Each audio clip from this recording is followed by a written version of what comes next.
Shalom, shalom, bien-aimé, je suis content de te revoir ce matin. Je crois par la grâce de Dieu que tu vas bien et que le Seigneur t'a fait beaucoup, beaucoup de bien encore pendant cette semaine. J'aimerais qu'ensemble puissions lui dire merci et lui rendre toute la gloire, car il est bon et il est fidèle.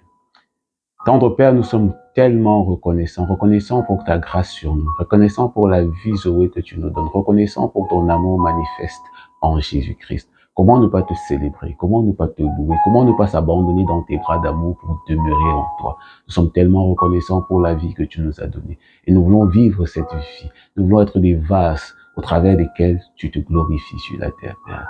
Reçois la gloire et l'honneur, toi qui vis à jamais, au nom puissant de Jésus le Christ. Père, nous t'avons prié avec action de grâce. Amen, amen, amen. Bien-aimé, je suis heureux de te recevoir sur cette plateforme où je te parle de communion avec la personne du Saint-Esprit qui est venu habiter à l'intérieur de toi. Si tu as dit oui à Jésus comme Seigneur et Sauveur personnel, alors le Saint-Esprit est venu domicilier, il est venu résider au-dedans de toi pour désormais conduire ta vie, pour désormais t'emmener de gloire en gloire.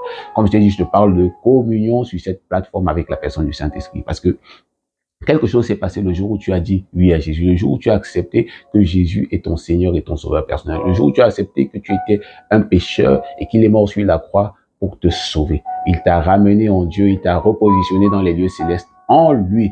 Quelle grâce, quel privilège. Maintenant que tu es devenu enfant de Dieu, comment marcher, comment cheminer avec lui chaque jour. Et je voudrais dire à quelqu'un aujourd'hui, dans Romains 8 au verset 16, la Bible dit en fait que l'Esprit de Dieu rend témoignage à notre esprit que nous sommes enfants de Dieu. L'Esprit de Dieu rend témoignage à ton esprit que tu es enfant de Dieu. Quelquefois, on pose la question aux personnes, est-ce que tu penses que tu es véritablement enfant de Dieu?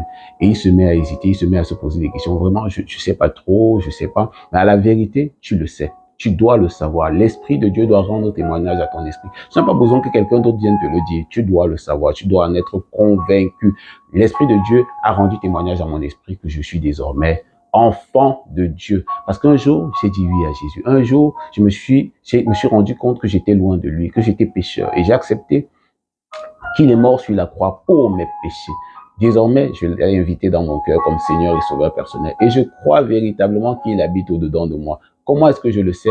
Parce que l'Esprit de Dieu rend témoignage à mon esprit que je suis enfant de Dieu. Et maintenant, comment faire pour entendre cette voix? Pour être conscient que l'Esprit de Dieu rend témoignage à mon esprit. Comment faire pour en être sûr? C'est un cheminement, comme je te l'ai dit déjà depuis plusieurs semaines, c'est un cheminement. Mais la voie par excellence, c'est la parole de Dieu. C'est la lecture de la Bible. C'est le fait de méditer la parole de Dieu. Le fait de méditer la parole de Dieu va faire en sorte que le Seigneur te parle plus. Parce que la Bible dit en fait que les paroles que je vous ai dites sont esprit et vie. Ça, c'est dans Jean 6 au verset 63. Les paroles que je vous ai dites sont esprit et vie. Donc, plus je vais méditer la parole, plus je vais serrer la parole de Dieu dans mon cœur, mieux je vais entendre la voix de Dieu. Mieux je vais entendre la voix du Saint-Esprit, confirmer à mon esprit justement que je suis enfant de Dieu, que je suis mis à part, que j'ai été choisi par Dieu, que j'ai été invité par Dieu à demeurer dans sa présence. Plus je vais serrer sa parole dans mon cœur, mieux je vais entendre le son de sa voix. Donc ce matin, en fait, ce que j'aimerais te dire à toi, mon frère, à toi, ma sœur, c'est de serrer la parole de Dieu dans ton cœur afin de ne pas pécher contre lui, comme le psaume 119 au verset 11 nous le dit. Je serre ta parole dans mon cœur afin de ne pas pécher contre toi. À la vérité, je veux serrer ta parole dans mon cœur. À la vérité, je veux méditer chaque jour ta parole. Parce que on veut courir, on veut faire des choses, mais tout commence par la méditation de la parole de Dieu. Je décide chaque jour de réfléchir sur un verset de la Bible. Je décide chaque jour de serrer ta parole dans mon cœur. Je ne vais pas faire d'efforts. Je ne vais pas faire comme si je suis la personne qui obéit le plus, mais je vais simplement décider de laisser tourner ta parole au-dedans de moi. Parce que je crois que plus ta parole tourne au-dedans de moi, plus l'esprit qui convainc de péché, de justice, de jugement va convaincre. Mon esprit va me convaincre de marcher dans la volonté de Dieu. En fait, ce que j'essaie de te dire ce matin, c'est appuie-toi sur la parole, enracine-toi dans la parole, médite la parole, décide de méditer, parce que c'est la parole de Dieu qui va changer ton histoire. Ce n'est pas le fait de courir à gauche et à droite qui vont te transformer, mais c'est le fait de laisser la parole en toi tourner qui va te transformer. Donc, je voudrais encourager quelqu'un ce matin à serrer la parole de Dieu dans son cœur, à serrer la parole de Dieu dans son cœur. Tu te posais la question, comment je fais pour mieux entendre la voix du Saint-Esprit?